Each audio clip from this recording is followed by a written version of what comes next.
Hey, this is Carl with the Big 65, and welcome to this class on mobility. My guests are Kate Reed, exercise physiologist, registered dietitian, as well as the inventor of the More Mobility Trainer. Welcome. Thank you, Carl. As well, we have one of her clients, the mighty Deanna from here in Highlands Ranch, who is a poster child for improving mobility and balance. Perhaps today we'll begin on the topic of why balance is important. Well, balance is super important so we can have movement in our daily lives and maintain our independence to do the things we want to do. So balance is an integral part of our lives in terms of maintaining, most importantly, our independence. As founder of the Big 65 Medicare Insurance Services, I have the privilege of talking with clients every week who are in their late 80s and have amazing mobility. I have other clients that are just starting Medicare, and good golly, they already have problems with moving around. So when is the best time to begin? Now is the very best time to begin. If you are not practicing your balance and stability, now is the best time to get started. It's never too late to restore your balance and mobility, no matter what your age or your condition. So most people think of balance issues as something that happens at the end of your life. And part of the reason we brought in Deanna today is to talk about her story and her successes and her challenges with balance and mobility. So I had a brain tumor and I had stereotactic radioscopic surgery. So my brain was really messed up, and it affected my walking and my balance and my proprioception. And so I went to some PT, and they basically told me that I could not correct my walk and I could not correct my proprioception. And then I found Kate's class, and I started, even my speech has improved since Kate's class, but she talks about proprioception. And so what I noticed is my legs started to work better. They started to be more connected into my brain, and my proprioception got better, meaning that I could stand on one leg a little longer, I could balance a little longer. I know where I am in space and time a lot better. And I think I've been going almost 2 years, and it's changed my entire life. So you had a dramatic change in your ability to perform activities of daily living in terms of balancing and independence. But let's talk about that big word you used, proprioception? Yes, proprioception. Proprioception, exactly. That's what we said. That's right. What It's a mouthful. It is a mouthful. Give us a definition of how that breaks down in terms of balance. You bet. So proprioception is a key part of balance, where balance is a sense that lives in your brain. And your brain requires input from 3 systems, which is your visual system, your vestibular system, and your proprioceptive system. Vestibular, what's that? So vestibular system lives in your inner ear. Okay. And it basically acts like a level and an accelerometer. So you have these little tiny hair cells in your ear, and you also have fluid. So when you're moving your head, that fluid's moving, and the little hair cells in your ear are sensing the movement and direction of your head. So how fast your head is moving and what direction it's going in. So that contributes to maintaining upright posture. And when it comes to proprioception, these sensory nerves live in and around your joints, in your tendons, in your ligaments, and your muscles. So those sensors communicate with the brain about where your body limbs are in time and space, providing that sense of body awareness. And that's the first step to balancing, to be able to coordinate your arms and legs when you're walking and moving. So just, it's the very first step. It's the prerequisite to balance and mobility. So brain, vestibular, and? Proprioceptive as well as visual. Okay. So our eyes are always telling our brain where we are relative to the environment. Are we walking on the beach? Are we walking or hiking up a steep incline? So our eyes are always giving that information of where we are in the environment. So what that sounds like to me is this all ties together to give us something called body awareness. Correct. Maybe you could talk a little bit about how that has been involved with your rehabilitation and your further improvement of your own balance over these last 2 years. So when I met Kate, my legs did this weird thing. I call it, they wandered off. And so because my proprioception was wrong when I was walking, they kind of would tend to go out like this. And with her class, with the education of standing on the tripod of your foot, which is your little toe, your big toe, and your heel, and standing straight on that, and really paying attention to where my feet are, I was able to consciously be more aware of that. And I think having that awareness every time I would walk then created, is creating some new neurons for me. And it's able to, I don't have to think as hard as to where my feet are anymore. They're kind of doing the right thing a little bit more on their own, which is really great for my independence. And also helps me not fall down. Yes. Falling down, you've hit the biggest Yes. issue in terms of independence. As we age, we get older, we lose mobility, we lose muscle strength. We know these are important things to continue building, to practicing.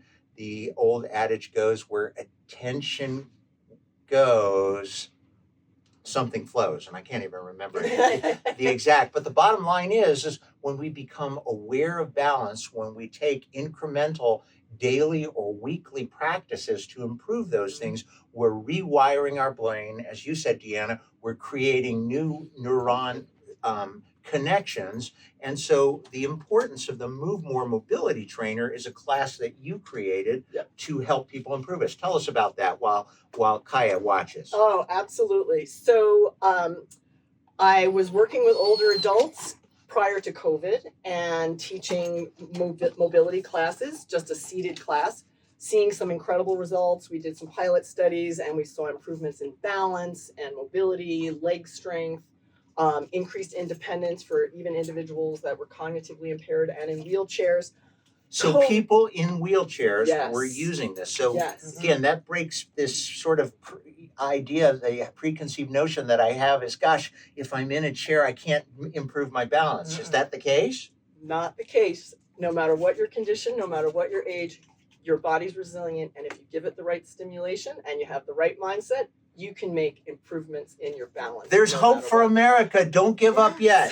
Yes. It's so true. Why don't you show us a couple of the traditional exercises that you might bring to a class of new attendees? Absolutely. Well, Deanna knows my most favorite, and we always start class with lifting our toes. So, and even before that, we make sure we're sitting on our sits bones so we have good upright posture, because posture is a huge part of balance.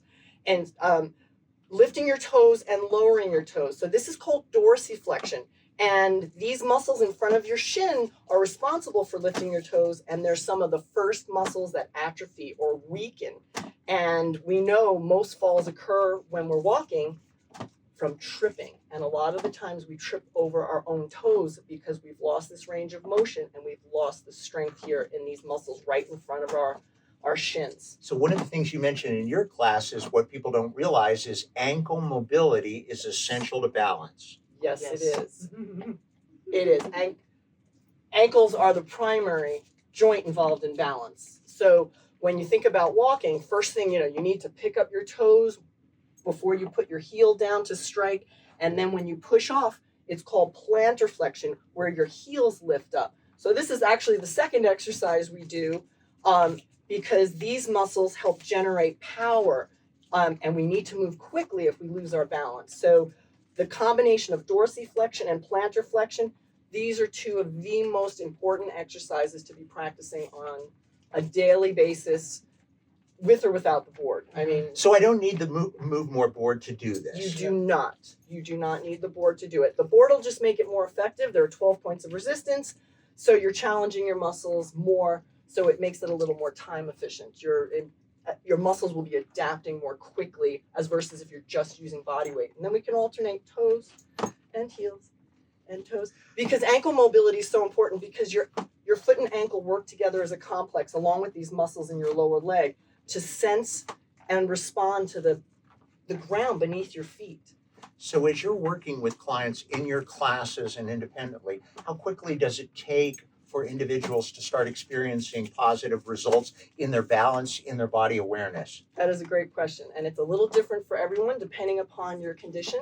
But in our pilot studies, we did over 10 independent clinical studies with people ranging from independently, ambulating to those individuals in wheelchairs.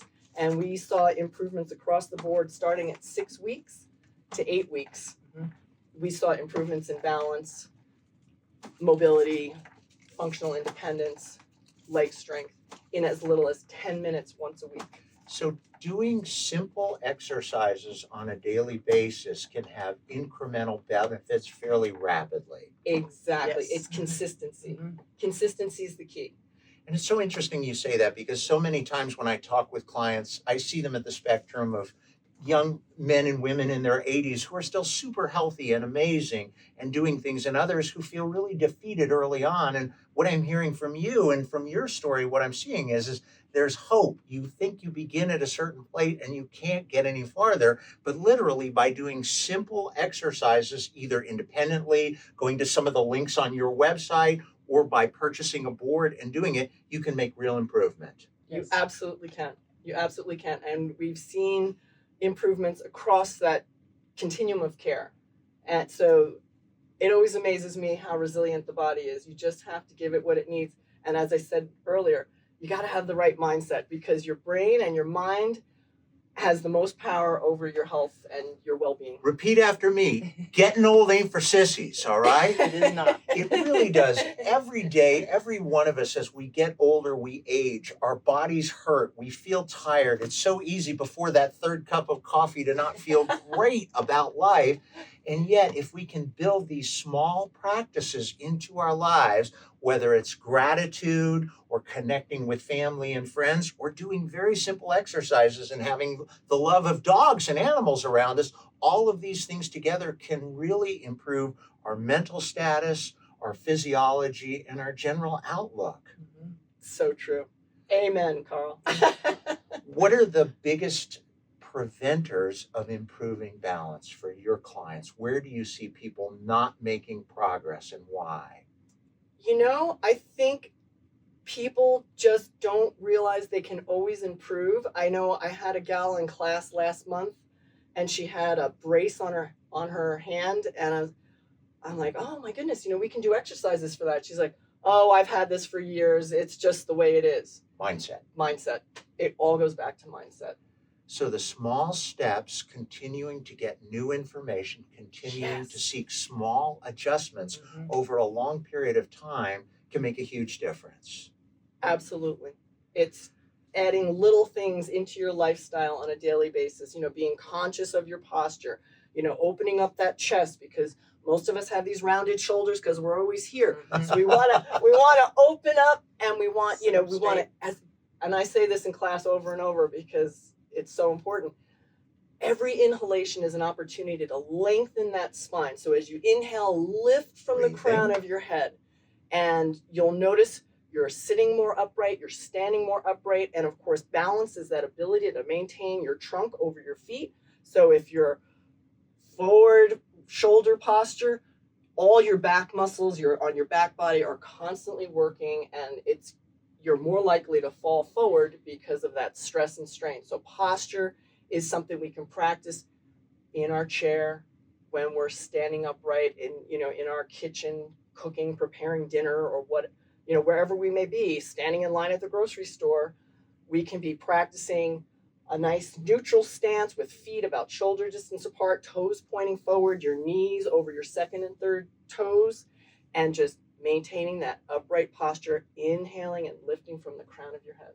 So working on body flexibility, mobility is completely in line with doing things like stretching, with yoga, with walking, with other simple exercises that are going to keep body awareness and body wellness in tune. Is that right? That's correct. And you nailed it.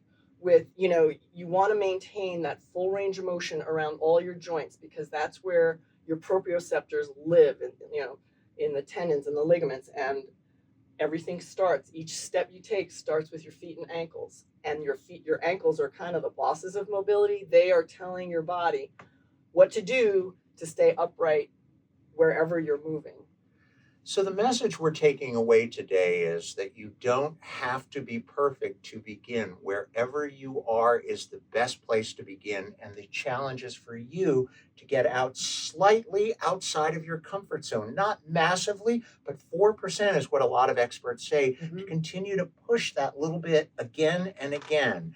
And as part of today's webinar, Kate has graciously agreed to offer all of our clients a special offer. That's right. So it's been so great connecting with Carl, because we're on the same mission to help people improve their lives and their balance to maintain independence and live happier and healthier. So the offer today is $100 off, and you can get a 30-minute complimentary training with me if you purchase the board, and there will be a complimentary code right up here. So you can click on the link to explore that offer to get a discount on Kate's board, as well as an introductory 30-minute one-on-one coaching call with Kate, which you will find incredibly helpful.